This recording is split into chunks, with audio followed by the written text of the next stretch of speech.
Di sebuah istana megah di jantung Istanbul, seorang anak laki-laki tumbuh tanpa pernah melihat dunia luar. Ia hidup di balik tirai sutra dan dinding marmer, tapi tidak pernah mencicipi rasa kekuasaan atau tanggung jawab. Ia tahu cara memberi perintah, tapi tak tahu bagaimana rasanya diperintah. Ia adalah Pangeran Utsmania, dan ia sedang menunggu kematian ayahnya. Ironisnya, semakin besar kekaisarannya, semakin sempit dunia pewaris tahtanya. Sultan masa depan tidak belajar memimpin di medan perang, tidak mengenal rakyat, tidak tahu bagaimana hukum bekerja. Ia hanya tahu satu hal, tahta akan datang, cepat atau lambat. Dan saat datang, ia harus memerintah dunia dengan pengalaman nol. Kekaisaran Utsmania dulunya adalah simbol kehebatan dunia Islam. Dari abad ke-14 hingga ke-16, para sultan seperti Mehmed II dan Sulaiman Agung memimpin langsung pasukan mereka ke medan perang. Mereka bukan hanya raja, tapi juga jenderal, negarawan, dan simbol kekuatan. Namun semuanya berubah di awal abad ke-17, ketika Sultan Ahmed I mencoba menyelesaikan masalah klasik dalam dinasti, yaitu perang saudara antar pangeran. Ia menciptakan sistem baru. Para pangeran tidak lagi dikirim ke provinsi sebagai gubernur untuk belajar memimpin, tapi sebaliknya, mereka dikurung di dalam istana Topkapi. Dalam bahasa halusnya, mereka disimpan, tapi kenyataannya dipenjara. Sistem ini disebut sistem kafes atau sangkar. Para pangeran tinggal di bagian tersembunyi istana, tanpa akses ke dunia luar, tanpa pendidikan politik, tanpa pengalaman hidup.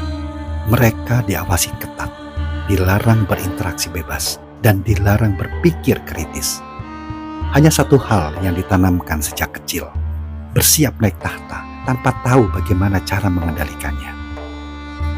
Beberapa di antara mereka bahkan tidak tahu bagaimana menunggang kuda, membaca peta, atau berbicara di depan rakyatnya sendiri. Maka lahirlah generasi sultan yang tak kenal rakyat, tak kenal negeri, bahkan tak kenal diri sendiri. Sistem ini menciptakan stabilitas di permukaan, tapi kekacauan di dalam. Para sultan naik tahta tanpa persiapan mental, politik, atau bahkan administratif. Mereka dikelilingi oleh pejabat istana yang lebih cerdik dan licik dari mereka sendiri. Salah satu tokoh yang paling berpengaruh di sekitar sultan adalah Wazir Agung, semacam perdana menteri dalam sistem Utsmania. Ia menjalankan pemerintahan sehari-hari, menyusun kebijakan, dan seringkali menjadi penguasa de facto saat sultan lemah.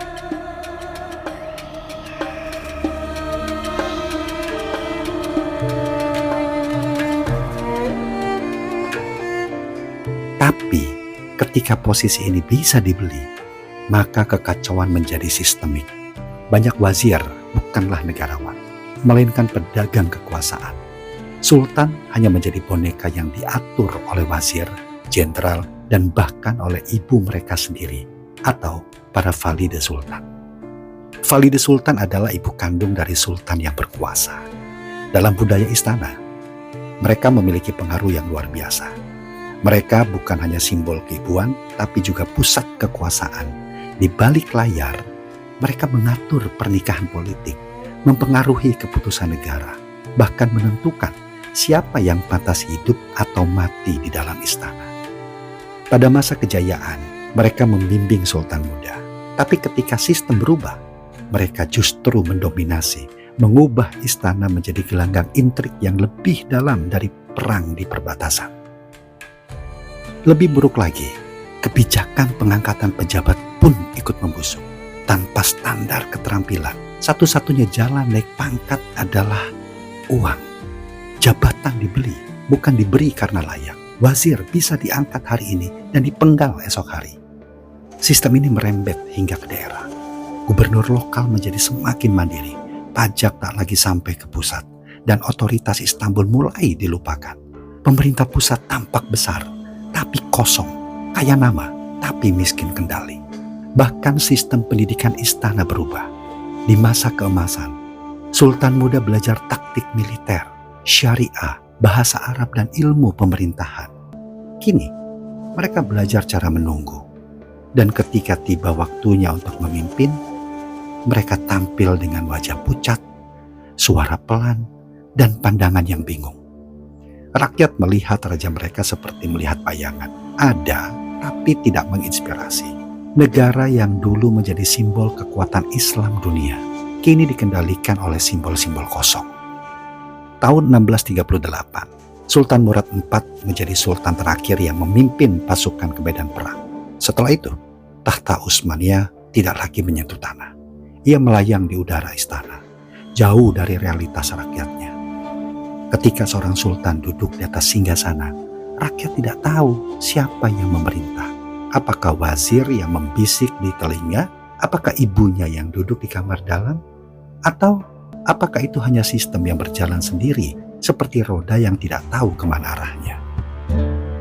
Sebuah kekaisaran yang pernah menjadi penjaga dua kota suci, kini dipimpin oleh pria muda yang tidak tahu apa itu peta, siapa musuhnya, dan bagaimana menyeimbangkan anggaran negara. Para pejabat bukanlah negarawan. Mereka adalah penjudi kekuasaan yang bertaruh dengan nyawa. Loyalitas menjadi murah, kualitas menjadi barang langka. Kekuasaan bukan lagi urusan keahlian, tapi keberuntungan. Seperti melempar dadu. Dan kekaisaran bertaruh terlalu sering. Kekaisaran ini dulu ditakuti karena para sultannya memimpin dari garis depan. Kini ia ditertawakan karena tahta diwariskan kepada pria yang bahkan tidak diizinkan melihat dunia. Mereka ingin mencegah perang saudara, tapi malah menciptakan negara tanpa kepala. Dan ketika semuanya mulai runtuh, mereka tidak bertanya apa yang salah. Mereka hanya menambah gorden di istana, berharap kekacauan tidak bisa masuk kalau tidak terlalu.